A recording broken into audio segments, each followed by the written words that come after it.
Today, we're going to dive into an enormous, complex, and breathtaking adventure from start to finish. A massive missile attack by Iran on U.S. bases in the Middle East that brought the entire world to the brink of disaster.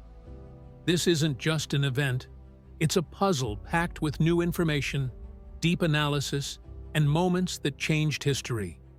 So, get ready to step into the heart of this real-life storm with me. Buckle up, because this story is like a long, thrilling war novel, with every page holding a new surprise. To understand why this attack happened, we need to go back a few months. By late 2024, the Middle East was like a pressure cooker ready to explode. In October 2024, Israel, in a covert operation using F-35 fighter jets, destroyed several Iranian missile and air defense sites near Natanz and Parchin. Iran vowed revenge, but waited for the right moment. Meanwhile, the U.S., with a new administration that had come to power under the slogan "Maximum Pressure Returns," began reinforcing its bases in the region. The Fifth Fleet in Bahrain, Al Udeid Air Base in Qatar, and even Diego Garcia in the Indian Ocean were loaded with new equipment: B-2 bombers, Arleigh Burke-class destroyers, and THAAD and Patriot missile defense systems. At the same time, nuclear negotiations set to resume in Vienna hit a deadlock. Iran claimed that the US and Europe were trying to cripple its missile and nuclear programs with new sanctions and military threats.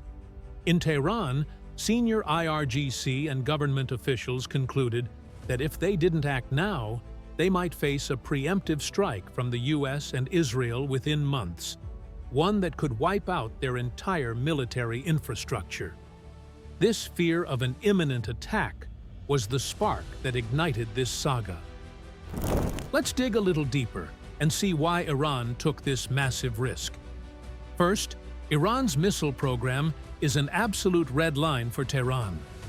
Ballistic missiles like Sejil, Qatar, and Fateh 110 were the only tools Iran felt could maintain a balance of power against military giants like the US and Israel.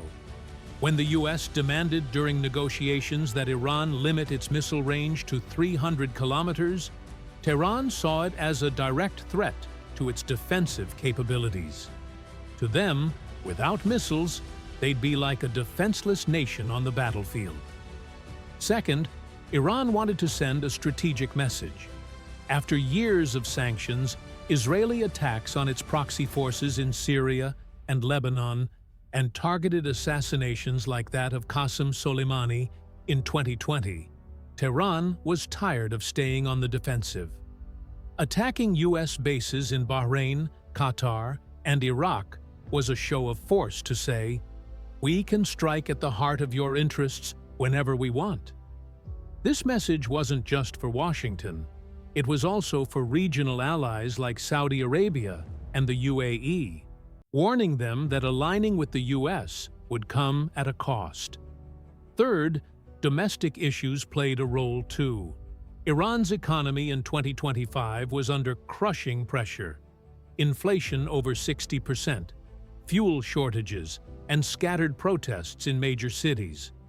The regime needed a major military operation to boost public morale and show its opponents it still had power. A successful strike on US bases, even if it caused limited damage, could be spun in domestic media and among its supporters as a historic victory, easing internal pressures. Fourth, Iran had an economic goal as well. By hitting US bases and allied facilities like Saudi Arabia's Aramco, it aimed to disrupt oil flows in the Persian Gulf and drive up global oil prices. This could bolster its own economy, while pressuring the US and Europe to back off in negotiations. Now, let's look at the days leading up to the attack. From early April 2025, suspicious movements were spotted in Iran. US spy satellites showed missile depots in the Zagros Mountains and along the Persian Gulf coast becoming active. Military trucks were moving missiles to launch sites under the cover of night, and small boats equipped with hidden launchers were deployed in the Gulf. At the same time, Iran coordinated with its proxies in Iraq and Yemen to carry out simultaneous drone attacks, aiming to distract the U.S. On April 7th, U.S. President Donald Trump said in a speech, "Iran is playing with fire, and if necessary, we'll put that fire out." Those words were like pouring gasoline on a flame. In Tehran, officials interpreted it as a direct threat of military action. A few days later, on April 12th, a top-secret meeting was held at the Sarala military base in Tehran. According to intelligence leaks that surfaced later, it was decided there that Iran needed to launch a preemptive strike to both showcase its missile power and deter any potential U.S. attack. But what exactly triggered the attack? Let's go to April 16th, one day before the missiles were fired. That day, a U.S. MQ-9 Reaper drone was shot down near Iranian waters in the Persian Gulf. Iran claimed the drone had entered its airspace and was collecting sensitive data on its Bandar Abbas bases. The U.S. insisted it was in international waters and that Iran deliberately downed it with a surface-to-air missile. This incident was like a spark in a powder keg. At the same time, reports emerged of Israeli military movements near the Lebanon border and the Golan Heights. Satellite imagery showed Israeli F-16 jets on high alert and Iron Dome systems being moved to the borders. Iran believed this was part of a coordinated U.S.-Israeli plan for a major attack. That same day, an encrypted message from Tehran to Hezbollah and the Houthis was intercepted, saying, "Be ready, 0 hour is near." For Iran, waiting was no longer an option. The time to strike had come. Now, let's get to the attack itself. The moment everything reached its peak. At 3:15 a.m. on April 17, 2025, the silence of the night was shattered by the roar of missiles, as if the earth itself was screaming. From hidden bases deep in the Zagros Mountains, the scorching plains of Khuzestan, and the mysterious shores of the Persian Gulf, over 500 ballistic and cruise missiles were launched in successive waves. This wasn't just an attack. It was an iron storm that Iran unleashed with all its might. Sejil missiles, hypersonic giants with a 2,500-kilometer range, streaked like lightning toward distant bases like Al Udeid in Qatar. Fateh 110 and Zulfikar, fast and deadly, targeted coastal facilities in Bahrain and Iraq. And Hoveza and Ya Ali, stealth cruise missiles moving like shadows in the dark, were fired at U.S. naval ships in the Persian Gulf. Iran used a saturation tactic, launching a massive number of missiles simultaneously to overwhelm U.S. defense systems. The first wave, with over 200 missiles, slammed into Al Udeid Air Base in Qatar like an iron fist. Patriot systems, operating like tireless guardians, managed to destroy about 60% of the missiles in midair. But the rest came down like a deadly rain. Fuel depots erupted in massive explosions, with flames shooting skyward. Several fighter jet hangars were reduced to piles of charred metal, and a key radar tower, the base's eyes, was turned to ash in an instant. Human casualties were low, as troops had been moved to underground bunkers in time, but the material damage was severe. It was as if an artificial earthquake had shaken the base. The second wave, with 150 missiles, targeted the Fifth Fleet in Bahrain. The USS Abraham Lincoln, a floating giant, defended itself with its Aegis system and SM-6 missiles like an impregnable fortress, shredding several missiles in the air. But a few Fateh 100s slipped through the shield, hitting docks and coastal facilities. The explosions were so intense that their roar echoed to distant shores, and a massive fire broke out that took hours to extinguish. crews battled the flames with hoses and firefighting foam amid smoke and heat, struggling to limit the damage. But the destruction showed that Iran had struck at the heart of the fleet. The third wave, like a final blow, targeted Saudi Arabia's Aramco oil facilities. Missiles crashed into refineries and oil tanks like meteors. Massive explosions lit up the sky. Flames roared upward like a raging dragon, and thick black smoke spread for miles. Oil production halted completely for days, and the air reeked of burning fuel. Workers fled in panic as emergency teams and helicopters tried to contain the blaze, but the scale was overwhelming. In Iraq, Ain al-Assad base wasn't spared from the barrage either. Zulfikar and Shahab-3 missiles struck hangars and warehouses, destroying several Black Hawk helicopters and Reaper drones in fire and smoke. Soldiers hunkered down in bunkers, but the sound of explosions and the shaking ground gave them an apocalyptic feeling. These waves, like a perfectly orchestrated war symphony, rocked the entire region in just a few hours, proving that when Iran strikes, it does so with everything it's got. This missile attack was a battle between technology and sheer numbers. Iran, with 500 missiles, from the hypersonic Sejil, with a 2,500-kilometer range, to the precision-guided Fateh 110 and stealth Hoveza cruise missiles, executed its saturation tactic to break through U.S. defenses. The goal was to overwhelm the systems with sheer volume. The U.S. responded with cutting-edge technology. Aegis and SPY-6 radars tracked hundreds of targets. SM-6 missiles shot down threats in the sky. THAAD neutralized long-range dangers, and Patriot and Phalanx systems stopped the rest. AWACS aircraft and SBR's satellites acted as sharp-eyed sentinels, watching everything unfold. Out of the 500 missiles, 320 were intercepted, but 180 hit their targets and caused damage. Iran cracked the defenses with its numbers. The U.S. staved off catastrophe with its technology. It was a breathtaking duel where both sides showcased their strength. 12 hours after Iran's attack, on April 17, 2025, while smoke still rose from bases in Bahrain and Qatar, and the air reeked of burning fuel, the Pentagon launched its counterstrike.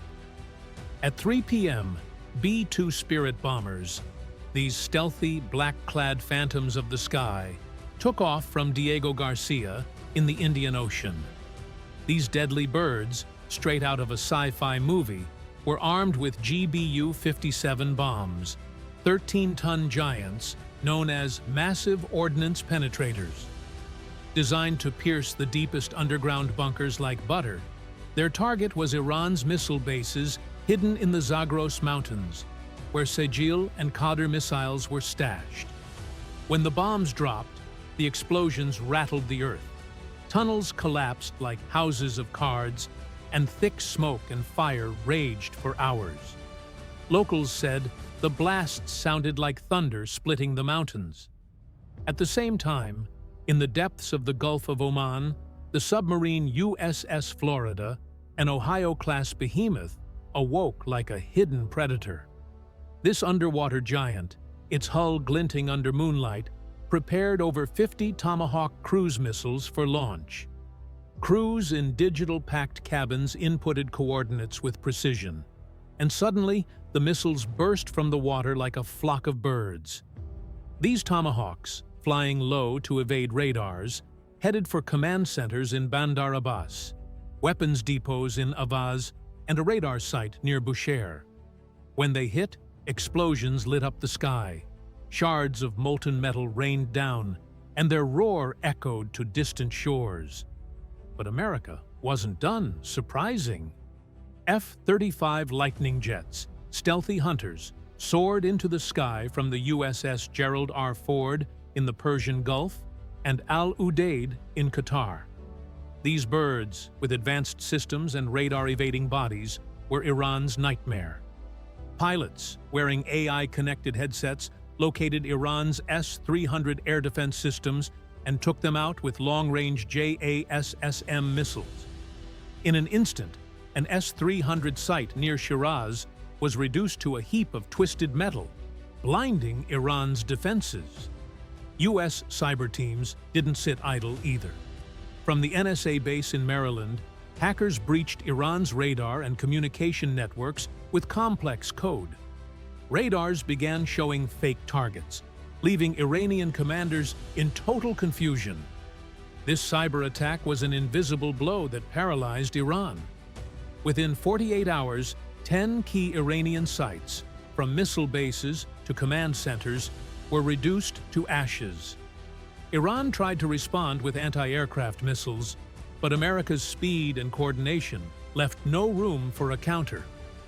This operation was a loud, clear message. We're ready, and next time, it'll be worse.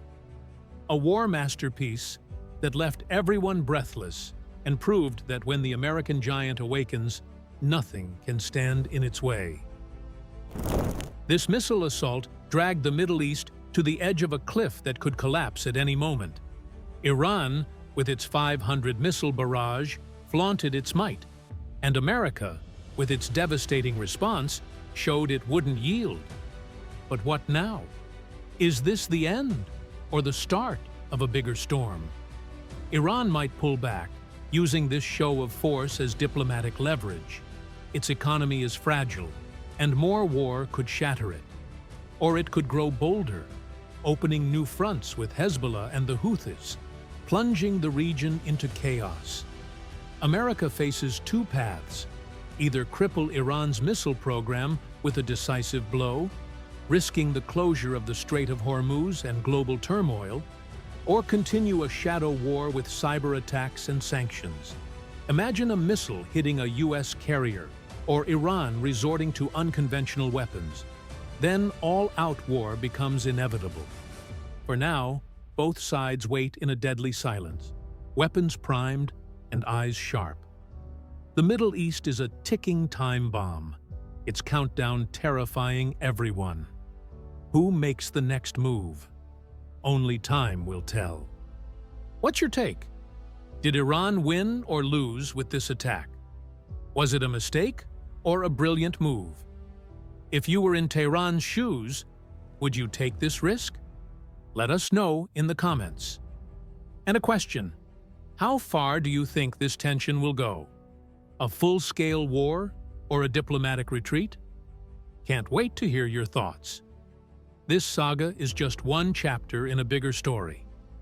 If you enjoyed this tale, like it, subscribe, and hit the bell so you're always with us. What do you think? Who's got the next move? I'm waiting for you in the comments. Until next time, stay safe. Because in this world, nothing's predictable.